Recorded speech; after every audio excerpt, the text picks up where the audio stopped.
So we're doing a multi-block, multicolor print. What happens for this is each color is on its own block. So if you're printing blue waves, they're going to be just on one block with blue, and everything that's going to be blue is on that block. Your next block, let's say it's a greenish color for trees or whatever, every green item is going to be on that block. And then typically you have some kind of dark color, usually black works really well. So anything that's going to be black, outlines or details are going to be on its own block. You can see that it gets kind of expensive and complex because you really have to kind of reduce your design down to only a couple colors, 3 or 4, is typically what a student does. And it also means you need multiple blocks.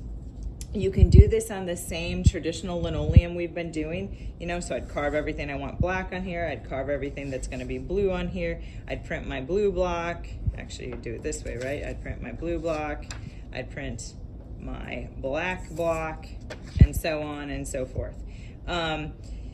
This is where registration really, really matters. We are actually gonna do this though a little quicker, easier way where you still get to see the concept, but it's a little cheaper and it's a little quicker to do. We're going to use erasers. We're going to use just the traditional erasers that you get at the, for any kind of class that you've gotten from kindergarten on. You could get the bigger pink pearls. They have like white erasers. That's fine. Doesn't matter the color or the type. Just make sure that all 3 blocks are the same size, because that's gonna matter. The other thing you should do is get them all going the same direction. If you notice here, I actually made a mistake when I did this because 2 are going one way and this one's going the other way. Do you see that? Which means I really have to pay attention when I print, and it's not quite lined up as well. I have to really work on my registration. So I should have made sure that I had them all going the same way. So you're going to plan out your design. So you can kind of see, because I've used these before, everything that's going to be my dark color is on this block. That's all my details. I've got this kind of, I don't know, somewhere between a monk and a ghost-like Harry Potter sort of gremlin type type image. But anyway, so everything detail is there. I'm going to have sort of a background color here. So you can see I've carved away. Everything that I've carved away is going to be the white. And here I have actually kind of like the hooding of my sort of ghost-like, monk-like creature. So again, everything that I've carved away will be white, and what's left on the surface is going to be color.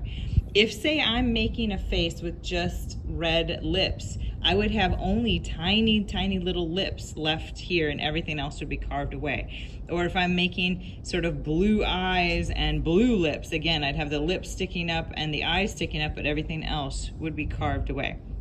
So that's kind of what you're thinking about. You carve this the same way as you do a traditional linoleum block. Use your linoleum block cutters. Realize because it's small that you want to be kind of careful again of your hands. Always keep your hands behind.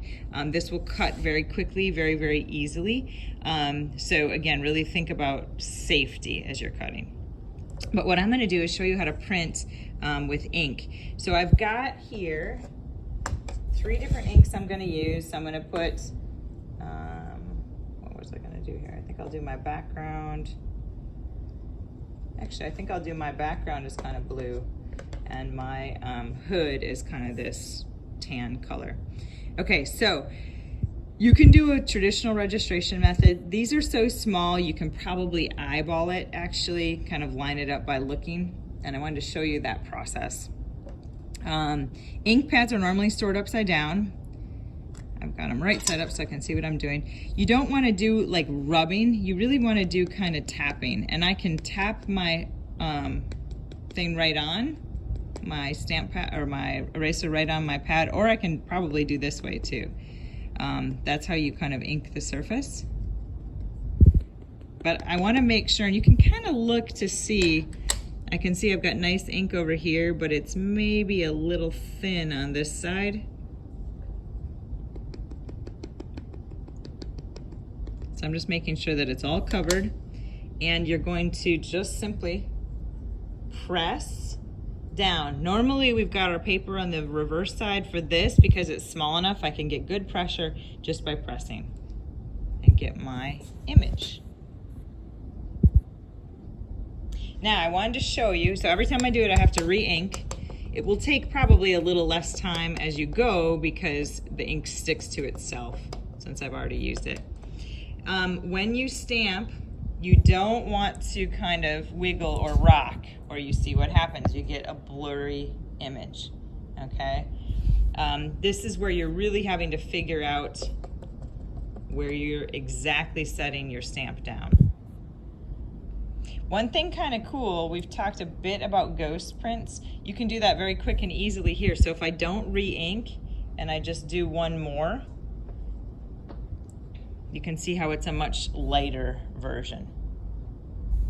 And this, I'm just working on computer paper just to test stuff.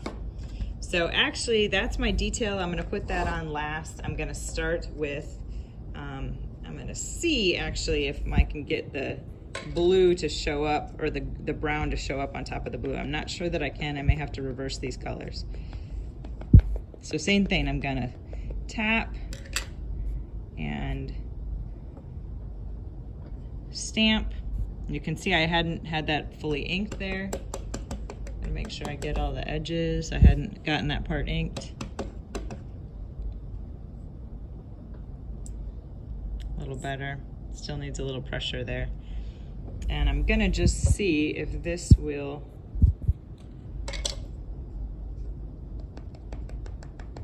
show up on top of that. It may not. I'll show you what this one looks like on its own. Nice kind of rich, interesting brown. Okay, so when I line these up, and this is just a test, it's just my proof.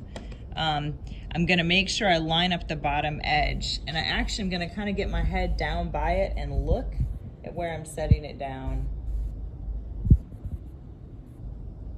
And really press, making sure I'm not wiggling the paper, I'm not wiggling my pad. And see, yeah, it shows up okay on top of that blue. They're kind of a little maybe too close. And I'll show you what the next one's gonna look like.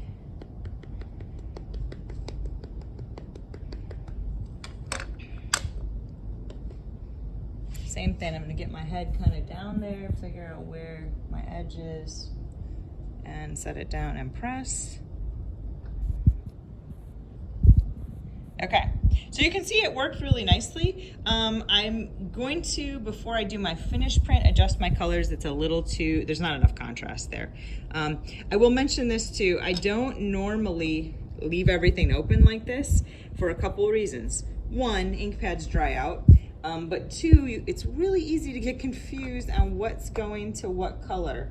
So I would probably want to cover everything so I really remember what color is what. I know it sounds silly. I know you think you'd never mess that up, but as you're in the process and you're getting all excited as you're printing, it's really easy to get confused. So I'm gonna shift my colors and print it on my finished version, and I'll show you that.